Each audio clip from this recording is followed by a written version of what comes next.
Today, I was amused by a video on YouTube of an Indian parliamentary debate. Rahul Gandhi from the Congress Party criticized Modi for ruining India's foreign policy, leading to an alliance between Pakistan and China. In air combat, China provided intelligence support to Pakistan and even established a cyber command center for them, resulting in India's defeat. He claimed Pakistan's military has become part of China's military, putting India in a two-front war crisis. Honestly, as an opposition leader without access to military insider information, having such a perspective is already impressive. However, he misunderstood. Pakistan's military independently conducted the operations, with China only assisting in intelligence and providing weapon systems. China did not participate in the decision-making or combat process. You can watch my early videos for details. I followed the India-Pakistan conflict closely and predicted before the war that India would face severe humiliation if it provoked Pakistan. Yes, I was one of the first to predict India's defeat. I also pointed out that the PL-15 missile alone would be overwhelming for India. Before the war, China sent transport planes to deliver large quantities of weapons and ammunition to Pakistan, and I explicitly noted that these included PL-15 missiles, the same type used by the Chinese Air Force, with a range of about 180 kilometers, longer than the 140 kilometers of the export version. India had no missiles to counter it, and the outcome was decided beyond visual range. New friends who doubt this can check the early videos in my India playlist. Why do I say China was not involved in the combat process? The reason is simple. China's foreign policy prioritizes peace, and as long as India did not launch a large-scale invasion of Pakistan, China would not intervene directly. In my early videos, I reported some details. Pakistan's Air Force shot down 5 Indian fighter jets and 1 drone, then notified Chinese diplomatic personnel at midnight, after which both sides met to discuss the situation. Pakistan had locked onto 15 Indian fighter jets, but, to avoid escalating the conflict, only shot down 5. If China had directly commanded Pakistan's Air Force, it would have ordered all 15 planes shot down, as China does not fear India escalating the war. It would have been a perfect opportunity to promote Chinese weapons. So, Rahul Gandhi's analysis is not entirely correct. China and Pakistan did not premeditate or prepare to expand the war against India. China also never truly intended to humiliate India. This was all Modi's own doing. Regarding helping Pakistan establish a cyber warfare center to enable a data link combat system, this is a normal strategy in military trade between the two countries. China provided Pakistan with fighter jets, missiles, radars, air defense systems, and early warning aircraft. These must be integrated into a complete combat system to be effective. Otherwise, like India, with weapons from Russia, Israel, France, the US, and domestic production, the systems are incompatible and cannot share data links, leading to humiliation in modern warfare. India's corrupt military procurement and Modi's government constantly boasting have caused India's military strategy to fall behind the times, reducing it to a third-rate military power. If another war breaks out, with Pakistan possessing J-35 jets, India's humiliation would be even greater.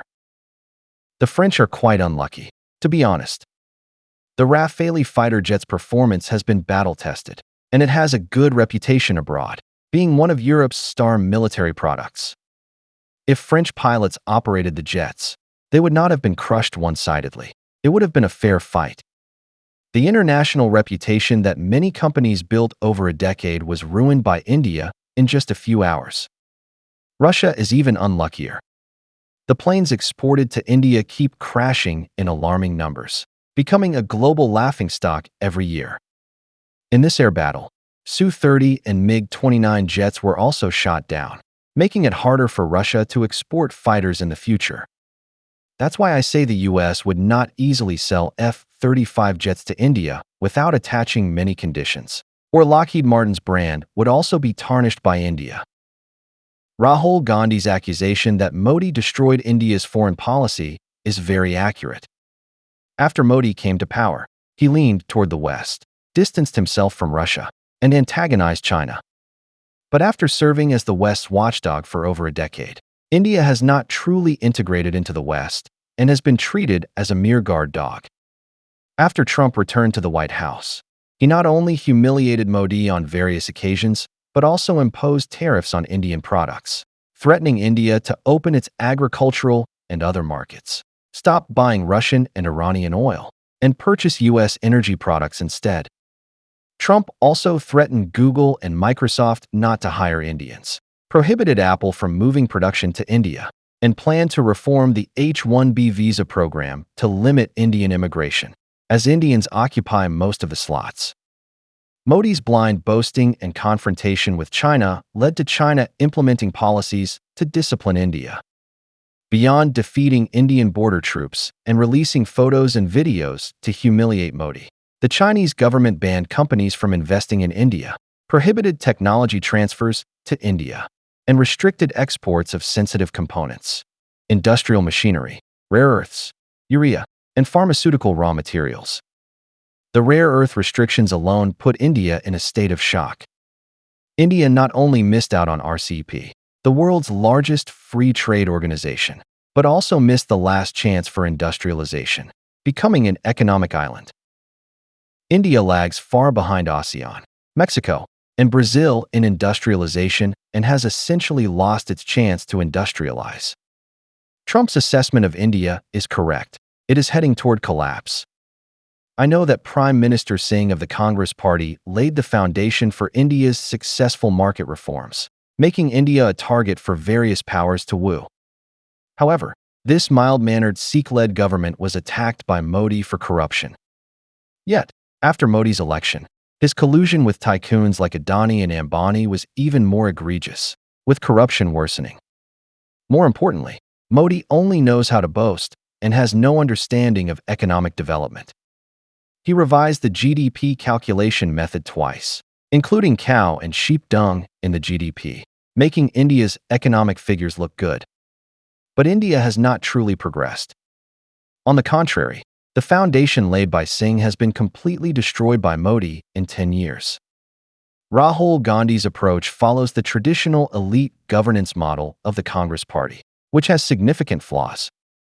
But at least he has a clear understanding of India's capabilities, dares to face India's dire situation, and accepts the fact of India's defeat. Perhaps Indians can give him a chance.